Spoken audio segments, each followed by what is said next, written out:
Well, hello there, good people of digital media class. This is my challenge, I guess, for challenge number 3. Today we're going to cover an iconic history figure. So I was giving some thought into it, and for this one, I decided to go with someone who I wish we still had around, Robin Williams. So let's get started, shall we? So for this one, I'm going to go ahead and drag in my drawing there. There we go. I love this image. It really says a lot about the artist. So we want to make sure that we get this set up in sort of a black and white phase, and there's a few ways you can adjust it. You can go up to image and then go into the adjustments mode, and then you can actually select black and white. And if you do that, it comes up with all these different types of balances. Pardon me. You can go ahead and select this and adjust this as you wish, but we're not going to go that route. The route that we're going to go, if we go to image, if we go to desaturate, which you can see here, shift control use the hotkey. So we're going to click desaturate, and as you can see, it pretty much makes it black and white almost.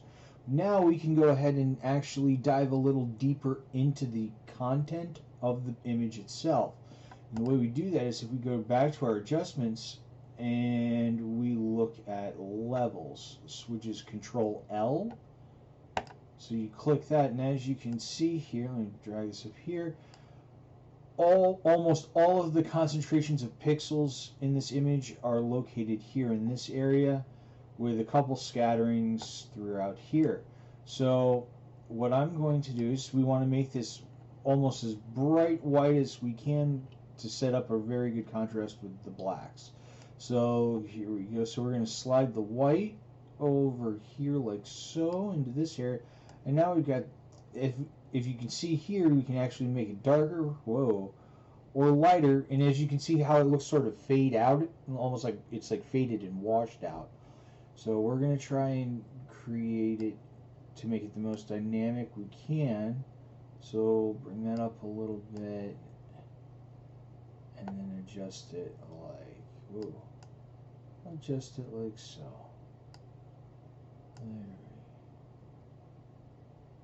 There we go. Put it like that. Okay, so now it kind of looks like a bright white background with dark lined accents and everything, makes it very easy to distinguish. So we're going to say OK. Alright, so now that this is set, I'm going to go ahead and copy the background layer. So I'm going to drag this down to here, and now we have a copy because we drag it to there. So I'm just going to turn that off for now because we don't technically even need it, but I'm just going to leave it there for now anyways. Now, what we're going to do is we're going to bring in the vintage photo paper. So I'm using the same one I did for my challenge, so I'm just going to drag that on top, and here we go. But obviously it needs to be a little bit bigger. So when we resize it, you want to make sure you hold down the shift button when you go ahead and make your adjustments. As you can see, it keeps the resolution balanced. So let me just do that. And that looks about right. Perfect. Okay, I'll hit enter to lock that in. And now what we're going to do is we're going to take this layer here and drag it underneath. There we go. So we have the smart layer dragged underneath. That's why you remember it has the little symbol here on the layers to indicate that it is one. So now we've got the image here, but it's covering up our vintage photo paper. So what we're going to do is we're going to go back to this layer, okay, not the photo layer, but this layer here. And what we're going to do is we're going to come up here to the blending modes. Now you got a whole bunch of different options here and everything like that, but for us today we're going to go into the multiply blending option, and as you can see, it took all the shadows of the dark lines and everything like that and transfer them onto the photo paper that we have in the background here. Okay, so now we've got this image, but now we need the logo.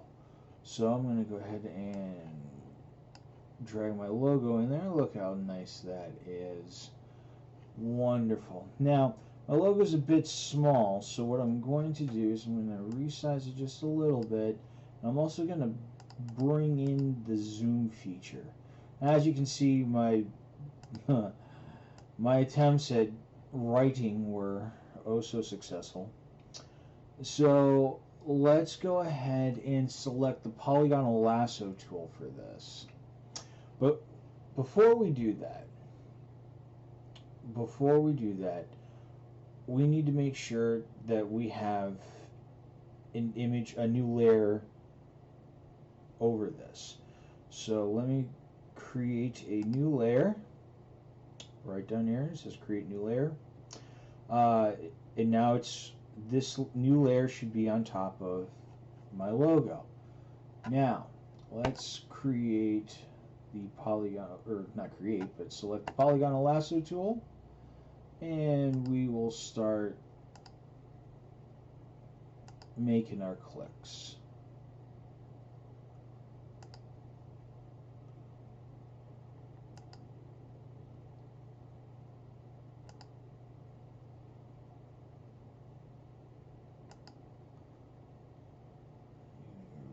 Here we go.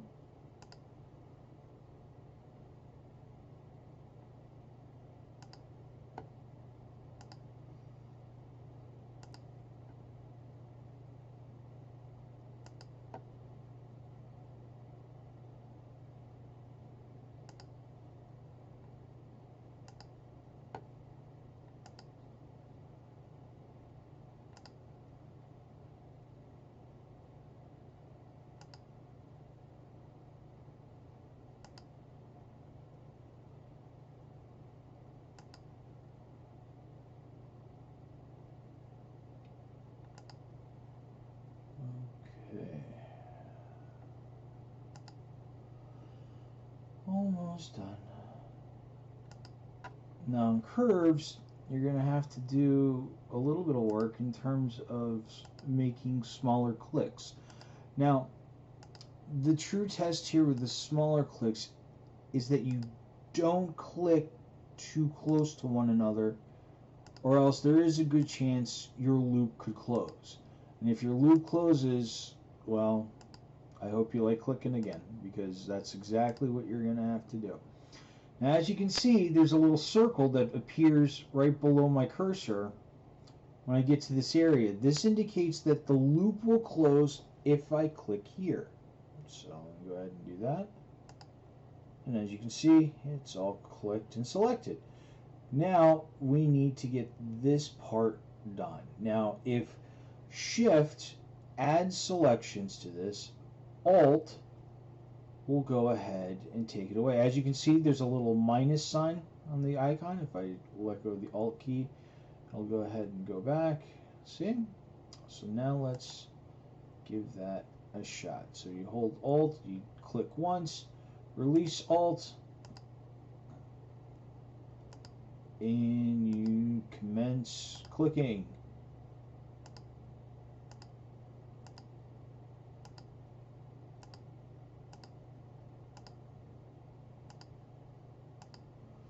Ta-da!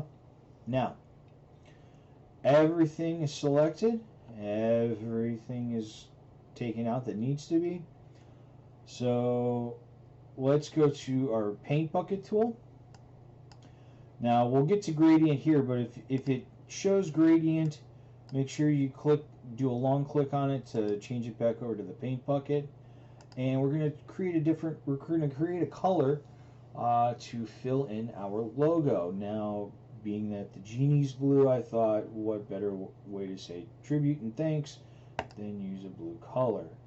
Let me go ahead and click inside. Ta-da! Look at that. All right. Now, there we go. Now, this is all painted and filled. So what I'm going to do is I'm going to do Control D, as in dog, to deselect. Alright, now if we go and use the Move tool, we can see here. Oh, look at that. Ta-da! Da-da-da-da-da-da-da-da-da. Alright, so there is our logo, for better or for worse. Now we're going to add a little drop shadow to this thing. Okay. So to do that, we're going to double click in an empty space here. And up comes our menus for layer style. And I want to select a drop shadow, and actually, let me see if I can move this into a position. Where it makes sense. Okay, so if we go into our drop shadow, this is the angle at which the shadow itself will operate. Actually, here, I'm going to move this off so you can see. Actually, I'm just going to turn that off for now. And I'm going to do the drop shadow again. So as you can see here, we go into our drop shadow menu. Actually, before I do that, just to make it easier, I'm going to move it to a spot where we can really see this work. So, for the third time, we go into the drop shadow menu. Here's the opacity. The opacity here is the same that you would find over here. Just, you know, how much of it do you see? Is it faded? Is it very solid? It's up to you. This is the angle. So imagine there was a light source. This is where it's going to be. So if it was if the light source was on your left, if the light source was all the way on your right, if the light source was up top, you're looking at that. So it all depends on what you'd like to do. So the distance is how far away do you want the drop shadow to be. So this kind of looks a little silly. So we could give it a little bit more definition. Let's take it to 15. Now the spread is actually what you see from underneath. See how it makes it look thicker versus more thin and trimmed. So it all comes down to what you'd like to do. So I'm going to leave the spread. At 10. Okay, and I'm going to actually change it to about 100 and I'll change it to about 130. How about that? So I'll just type it in here, 130, hit enter, there we go. Now if we see here we have the drop shadow effect. If we click on it, we can go back in and readjust it, right? So we can do the size as well. Now the size sort of spreads it out, spreads the pixels out of the actual shadow versus very, very concentrated. So we'll create a little bit softer spread, just like so. And now we'll hit OK. Well, real quick before we get through this, if you wanted to change it to a different color, you can actually set the color of your shadow right here, but we're not going to get into that today. So we're going to go ahead and do that and click OK. There we go. So now we've got this, but the fill, as you can see, the fill and opacity are set to 100%. I'm going to take the fill down now to about 20% and watch what happens to the layer. As you can see, the blue is now gone, but yet we can actually move it, and you can see very slight little tints left of blue. So let's drop it down a little bit more. Let's drop it to about 15%. There you go. Gotta have at least somewhat of that little touch. Okay. And then we can put that somewhere. I'll put that, we'll say, right here. If the logo itself is too big, you can hold shift and actually resize it as well. Make sure you keep shift down when you go to resize it. Just like so. And you can get to that. Press enter to select it. Alright. So now what we're going to do is we are going to select our, we're going to, well, actually, no, I'm getting a little ahead of myself here. I'm going to create a new layer. Okay. Now what we're going to do is we're going to go back to the gradient tool. So it's on Paint Bucket. Go to the gradient tool. Okay. Now remember from previous movies, this can be adjusted as well as your different gradient modes. So I'm just going to leave this where it is, but I'm going to click in here, and as you can see, I have a whole bunch of different colors. So if I want to adjust it, I can click on one of the little boxes and actually adjust the color as such. This increases the amount of black and white up and down, and this is your saturation, then this is your hue. So let's do, yeah, that was good. Blue, we'll do yellow. That works. If you wanted to add another color, you can just click in between these colors here. So you can click like that, if you want. You don't have to. So, as you can see, when you adjust the slide, you can see how the actual gradient itself adjusts with you, right? So let me go ahead and cancel that out, and we'll get back into this. I'll change this back to yellow. There we go. Okay. Now, what we're going to do is we are going to draw a line. Let me zoom out here. Ta-da! Just like so. Alright, now what we need to do is create a blending option of this. We're going to go to multiply, and there we have this. But now, as you can see, it's kind of like hard to see with all of this all over the place. So why don't we do a little rectangular tool selection, and we're going to go around our image. Actually, I'll cover the bottom as well.